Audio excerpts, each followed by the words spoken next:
Welcome to another issue of the Cool Tools Show and Share. We have three of us here, Claudia, myself, and Camille. And we have three really cool things we want to share with you this week, including a really cool magnetic poster hanger, a pendulum clock kit, and a plastic laminator. So we'll show those to you right now.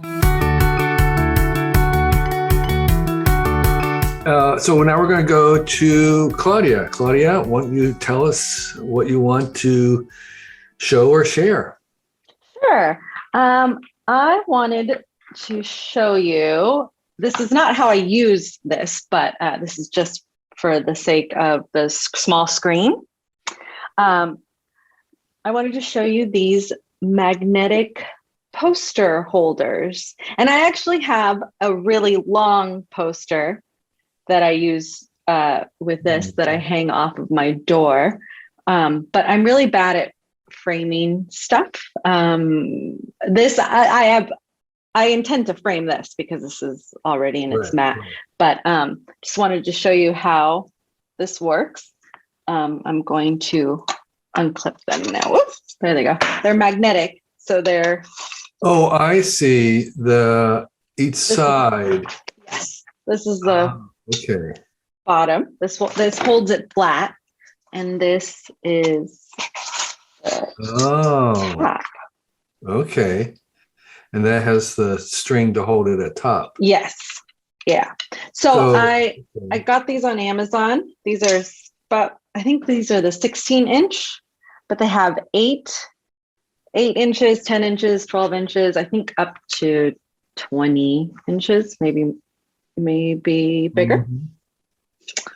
Yeah, and they're really nice. Useful. They're nice because you can replace things very easily. If you get tired of a poster, you can swap it out with another one very quickly. Yes, we have a lot of prints, a lot of posters from national parks and things, and too many to frame. I mean, framing is always ideal, but this is just for anything you want to switch out. Wow, you could probably even make those.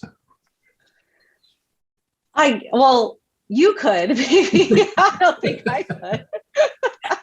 But you probably could. Again, epoxy in the magnets and your you probably just need a magnet. Yeah, definitely. I have to say we have one of these also, and I really like it. We have one of the wider ones, the 20-inch ones, and I love it for the versatility. We've also tried. We've used it with photos that we've tried some very like informal printing for, just on very like paper that's inclined to curl, but that is not. So it's kind of like the print's not going to last forever, but you want to put it up, and having that that kind of weight at the bottom helps to kind of hold it open, and I'm really happy with it. Yeah, also. It's really weighted. So yes, it does. The poster that I use it for is very long, and when I took it off, it like immediately curled back up. But no, it works great for that. Well, wonderful. Okay, there'll be a link there for those. Yeah. So what I want to show and share was a kit that I worked on. So during the holidays, I had to stay in for a day, and I decided to do a table kit of a kit that I had purchased many years before. I don't even remember how many years ago or what it cost, but it took me a good day to put it together. It's a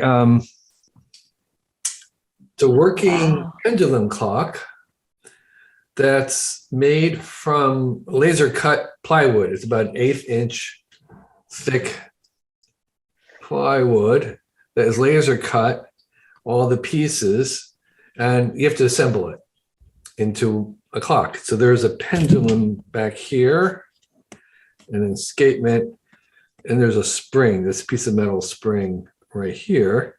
So it does work, though there are several things about the clock that I realized putting this together. I never made a clock before. One is that it's fairly simple in design. It's the tricky part is this escapement and pendulum. The rest are just gears to make sure that the minute and hour hand turn at the right speed, but there's nothing fancy. It's just gears. However, it's very, very sensitive to the length of the pendulum, the escapement here. The critical thing that makes it has to be exact. So it's fussy. So it's a So simple, meaning if you don't set it up right, the time will go right. The time run where faster. it has to be perfectly level. It has to be waxed. There's a number of things that it's very particular, even though the general design is very simple. But I like beautiful. It looks cool. Yeah. It looks really cool. It took, as I said, it took most of the day to punch them out and then to clean them up and assemble them. I have to say the instructions are, I give it, I don't know, a 3 out of 5 in terms of, they could be a lot better, but I muddled through. It's a nice piece of art, looks like, almost to me. I mean, it's just really beautiful. So, And who makes them? Yeah, it's a company that makes a bunch of different things with cutout laser, other kinds of stuff, some with gears, like trains and things. So it's called Rocker. And So, the pieces just fit together just by friction. So it's yes, just and that's a good point. There's no gluing. It's all by friction. And I will say that it's amazingly accurate. And even though the instructions are not very good, this kit, the pieces fit together better than most kits I've ever encountered in terms of it actually being very, very precise and fitting together. Plastic doesn't do it. This was extremely accurate in terms of the pieces and their fit. So there's no glue. So you could, in theory, disassemble that. Yeah, it's all friction, including the little pieces of plywood that they use to hold things together with. They're just kind of. And Kevin, you mentioned wax earlier. Is that just one part that needed waxing, or do you also need to do any waxing on pieces? I don't think the gears need it. It's mostly just the escapement. Sensitive thing where the pendulum goes back and forth and catches it and moves it. That apparently needed wax. I've waxed it. It still needs a little bit more adjustment. So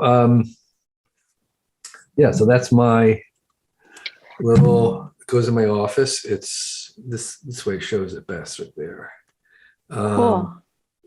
A nice little cool working pendulum clock. Now I'm interested in clocks, how they work. I didn't realize, I don't know, I thought that they were more complicated than they were. But it's really just that one pendulum.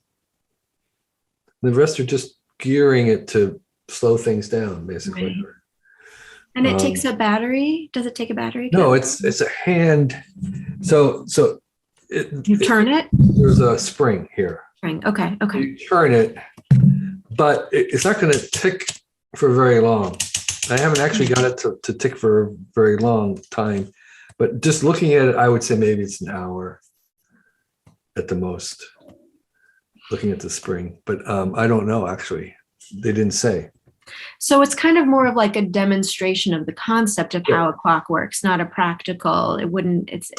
Right. Exactly. You couldn't use it. You could maybe modify it to have one of those weights, like grandfather clocks.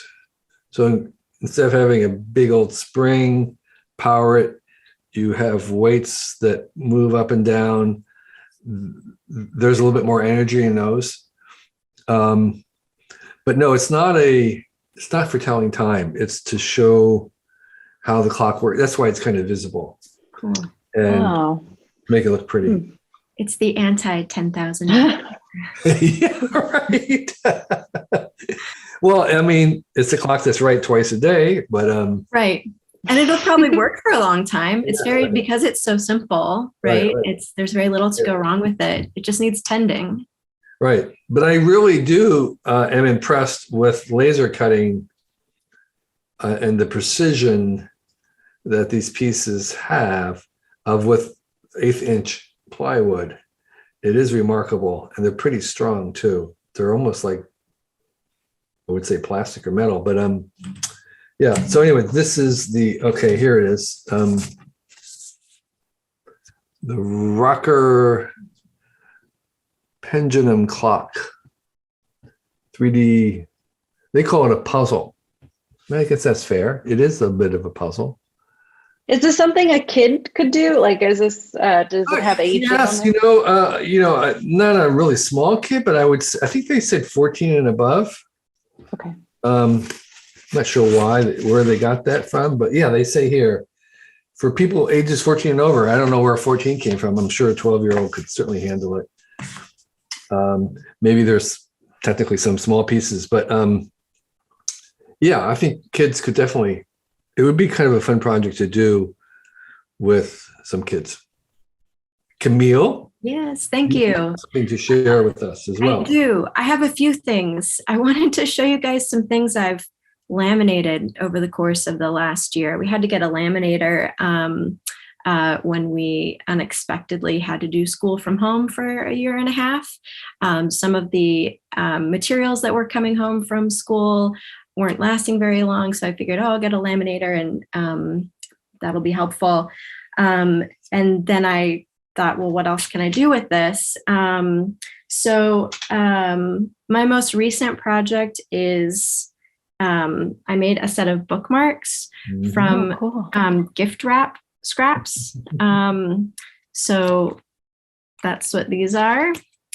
And so I'm trying to find like functional ways to use it. I made this is my wallet. I'm taking out this little pouch that I made, which usually holds my vaccine. I now have 2 vaccine cards and like the kids' vaccine cards. So these all fit inside. This was kind of like a neat technique where you trim down some of the laminating paper, 2 sheets of laminating paper, and flip it around and then laminate that. And it ends up making a pouch. And vaccine cards are so big, right? They don't fit in the card slots, but this does fit in my like in the trifold wallet. I know a lot of folks just use digital management for vaccine cards. I like to keep the paper ones handy. When you're laminating, how much of an edge do you need to leave to make sure? Yes, it's about like 1/4 of an inch. Okay. This is like a full sheet that I laminated, and the bottom, I think that's maybe about 1/4 of an inch. I sometimes leave a little bit more, but it doesn't have to be a lot. But I feel like the more you leave, the more secure the seal is. This one is like a getting ready to leave the house, getting ready for bed chart for the kids to help them actually do the things. And they can just use like a dry erase marker to put like an initial or a name by the things as they've done them. Hattie started laminating heads for their dolls so that they'd be a little bit more hold their form a little bit better and be a little bit more durable. So I just love laminating. Now I'm looking for excuses and opportunities. So thanks for letting me show you some of these things. One thing that you can do with your lamination skills when we travel again is I recommend that people make a color copy of your passport on stiff cardboard, whatever it is, or stiff enough, and laminate it into basically the front page and the inside page and the cover.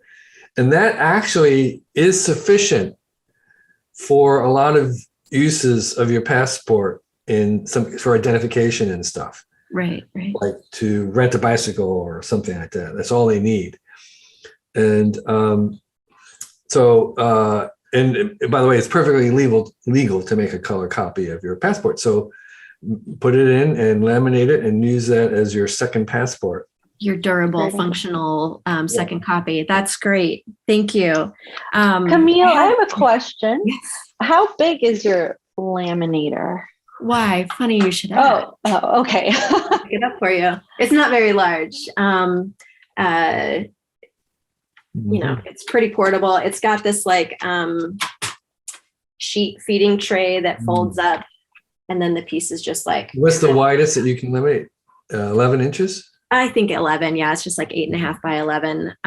It's more than 8.5. It's the 11 dimension, not the 8.5. Oh no, it is I'm sorry. It is the 8.5 that is the max width for that. You're right. There's really no cap on the length, except that the pouches that you buy off the shelf, the ones that I have anyway, are 8.5 by 11. Although you could probably stick multiples together or work around that in some way. This is like an unused sheet. Have you tried laminating like leaves and botanical things?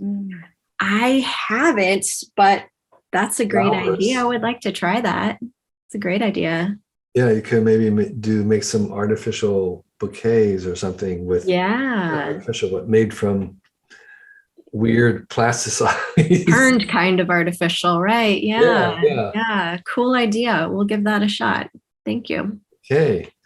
Well, thank you all for joining us at this episode of Show and Share, and we look forward to having you join us again. Thank you.